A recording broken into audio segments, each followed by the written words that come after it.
So I was really nervous this whole time because I wanted to be up here.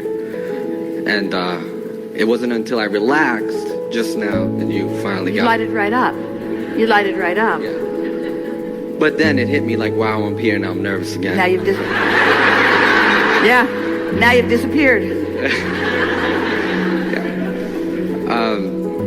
Now, compared to many people, I consider myself a master manifester. I do get a lot of everything I want. As it should be. Yeah. And, but there's some exciting challenges that It means you're still alive. Yes. And we mean that in the broadest sense of the word, because did you just hear us say, because they were the words that made this transition so important, you never get it done. There's always going to be more. So the question is it so much more that it's making you uncomfortable and you're using it as a sticking point? More or less. Yeah. Sometimes yes, sometimes no. Yeah. Because I know I can be or do or have anything I want. And when I feel that, no matter what I'm desiring, So I have a question for you. All the stuff that you want to be or do or have, do you want to be or do it all have it now? Kinda. Really?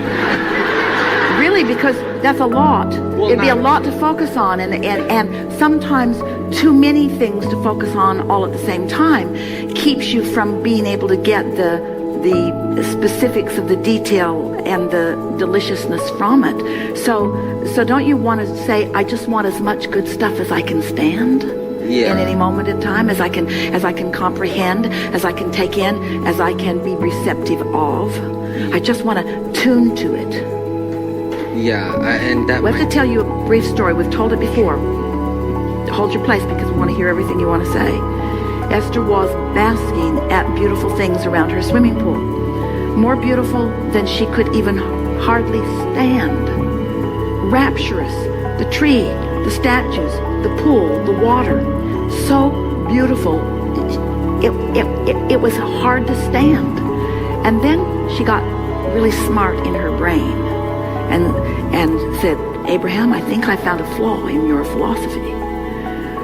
You're talking about unconditional love, and I'm looking at conditions that I am loving. And we said, feel this, Esther. It's the most important moment of your life experience in understanding something big. You were in alignment before you saw the conditions. You were unconditional in your alignment, which allowed connection to all that we are. And the reason that you felt that way just now is because you were receptive to our appreciation of these things. Did you hear that? You weren't using those things in order to get to appreciation. You got there first. And because that was the receptive mode that you were in, your appreciation was so massively enhanced. So what we're saying to you, we're just going to be really blunt about it. You don't want to create those be and do and have all of those things so that you can feel good. You want to find that feeling so that as you explore those, you're exploring them with the whole of you instead of with a scanty piece of you. Did you hear what we said? Yeah. Yeah. Yeah. You ready for me? We're ready for you. So the few challenges that I have in manifesting things are all things that collectively people would argue are impossible, and that's probably where the resistance is a little.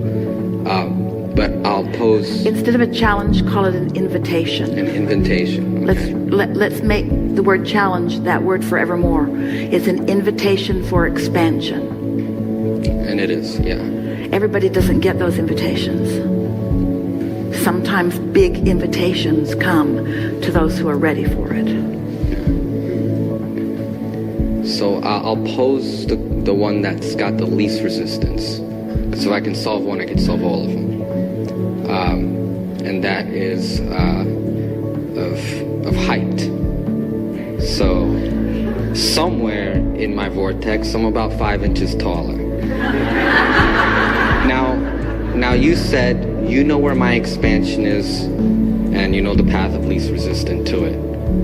So I've come for that guidance. Well, you didn't start with the easiest one. You started with the hardest one, because you started with the one where your expectation is the most powerfully entrenched. So, because how you get from where you are in terms of manifestation to some place that you prefer is by ignoring the manifestation that exists and ignoring the current translation of what is, while you focus upon the vortexual version of it. But the vortexual version, since you can't see it or hear it or smell it or taste it or touch it, you can only feel it. Yeah. So you have to think about, what does it feel like? What does it feel like? What does that feel like? And I do that. Not as it's reflected back from others. What does it feel like? What does that feel like? Because when you try to reflect it back through the eyes of others, it gets all distorted because they're all messed up on it anyway. Almost no one has gotten inside that vortex for the feeling of that. So what does that, improved by your definition, physical characteristic, what in the vortex does it vibrationally feel like? What does that translate into? Not something that you see, not something that you're hearing back. What does that feel like? It feels like presence. It feels like stability. It feels like stance. It feels like perspective. It feels big. It feels aligned. It feels powerful. It feels empowered. It feels sure-footed. It feels confident. It feels aligned. It feels energetic. It feels powerful. Because every single thing that everybody wants, no matter what it is, a material object, a state of being, a pile of money, relationship, no matter what it is, they want it because they believe they would feel better in the having of it. If you can accomplish the feeling better of it without the condition, unconditionally feeling it, watch what happens. We are not kidding you. The cells of your body will conform to the vibrational stance that you accomplish. And anybody that hasn't had the experience has not accomplished the vibrational integrity of the idea. They keep looking at what is and complaining about what isn't and keep reflecting the same, you see.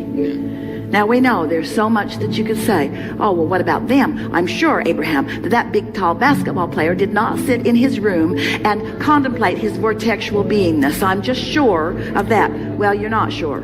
You don't know. You don't know what anybody else was doing vibrationally. You don't know, you see. Yeah. But I know I can do it. I just kind of needed it. You know you can do what? Anything I want. I know I can accomplish the vibrational feeling that will be at the end of that manifestation without needing that manifestation to be there before I accomplish that feeling.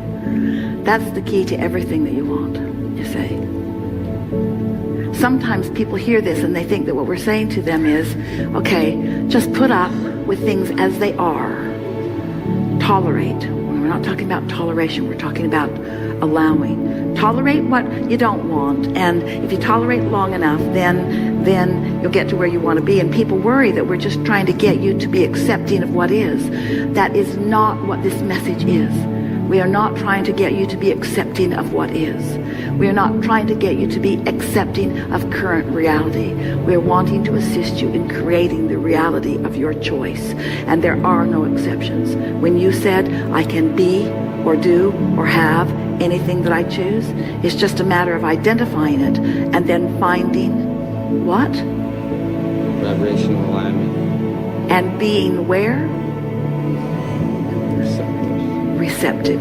Receptive of what's in the vortex. And then I can tolerate.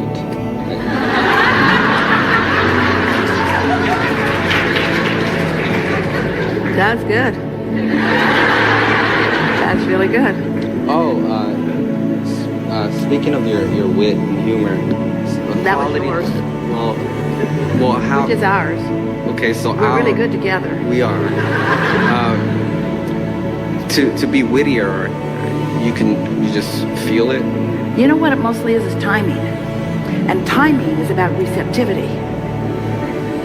It's all the same. Everything's about timing. And timing's about receptivity. It really is. Oh, you've got writers behind you that we can't even explain. You live in a situation comedy. You do. Yeah, it's a great sitcom. Yeah. Are you feeling complete for now? I'm feeling great. This is a good time for a segment of refreshment.